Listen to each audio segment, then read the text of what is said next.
بسم اللہ الرحمن الرحیم۔ چند لوگ ایک مشہور معروف تاجر کی نماز جنازہ میں شریک تھے۔ جب وہ اس سے فارغ ہو گئے تو ایک بوڑھا شخص قبر کے پاس آ گیا۔ اتنے میں ہی ایک قریب کھڑا ایک نوجوان سے پوچھنے لگا کہ بیٹا یہ بتائیے کہ اگر یہ شخص ابھی دنیا میں واپس آ جائے تو کیا کرے گا؟ اس بوڑھے آدمی کے سوال پر نوجوان اور وہاں کھڑے تمام لوگ ایک لمحے کے لیے ان پر سکتہ طاری ہو گیا اور وہ سوچنے پر مجبور ہو گئے۔ یہ سوچ ہی رہے تھے کہ اس بوڑھے آدمی نے پھر سوال کیا، کچھ تو جواب دیں۔ تو نوجوان نے تھوڑی دیر سوچتے ہوئے کہا، اگر یہ واپس آ جائے تو نیک کام کرے گا اور گناہ نہیں کرے گا۔ اس نوجوان کے جواب دینے پر اور لوگوں نے بھی جواب دینا شروع کر دیے، اپنی رائے دینا شروع کر دی۔ ایک آواز آئی، یہ شخص دین کا کام شروع کر دے گا، صدقہ کرے گا، خیرات کرے گا، زکوٰۃ دے گا اور لوگوں کے بھلائی کے کام کرے گا۔ ایک شخص نے کہا، اپنی تجارت، اپنے کاروبار میں قرآن اور سنت کو لازم کر لے گا۔ ایک آدمی نے کہا، زندگی میں نیک اعمال کرے گا، تجارت میں ایمانداری سے کام کرے گا، کسی کو دھوکہ نہیں دے گا، سچائی کا معاملہ کرے گا اور لین دین میں ڈنڈی نہیں مارے گا۔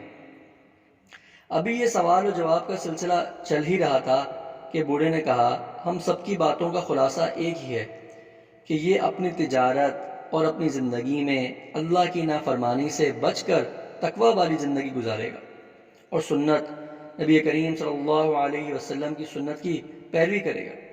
لیکن سوچنے والی بات یہ ہے کہ یہ کبھی واپس نہیں آئے گا۔ ہاں، تم لوگ واپس گھروں اور اپنے بازاروں میں جاؤ گے، اب یہ قبر میں ہے اور کبھی نیکی نہیں کر سکے گا، لیکن تم لوگ باہر ہو، اس لیے آپ لوگ وہ کریں جو یہ کرنا چاہے گا۔ بوڑھے شخص نے قبر کی طرف اشارہ کرتے ہوئے کہا کہ یہ فاصلہ تو صرف 2-4 فٹ کا ہے کہ وہ زمین کے نیچے ہے اور تم زمین کے اوپر ہو، لیکن حقیقت یہ بہت بڑا فاصلہ ہے اور اب آپ پر تمہارا خود کا فیصلہ تم پر ہی ہے کہ تم کیا کرتے ہو۔ یہ کہہ کر اس بوڑھے نے سلام کیا اور وہاں سے چلتے بنے، لیکن پیچھے کھڑے ہر شخص کو سوچنے پر مجبور کر گئے کہ وہ کیا زندگی میں کیا فیصلہ کرتا ہے یا مرنے کے بعد آرزو کرے گا جب کچھ نہ کر سکے گا۔